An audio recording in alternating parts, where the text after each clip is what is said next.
Sa ibang balita, bumuelta si Senadora Laila de Lima sa mga kritikong pinipilit na sirain ang kanyang kredibilidad kapalit ang mas malaking kapangyarihan.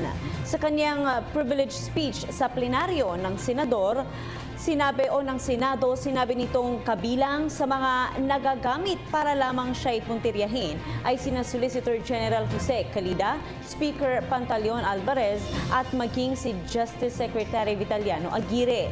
Ani de Lima, binabatikos na siya kahit wala pa mang isinasagawang investigasyon sa ibinibintang sa kanya. Kaugnay sa pagiging protector umano niya ng mga illegal drug lord sa Bilibid. Maliban dito anya ang mga ibinibintang din sa kanya ay base sa mga paninira ng mga taong nasagasaan niya noong siya'y nanunungkulan pa lamang bilang kalihim ng DOJ.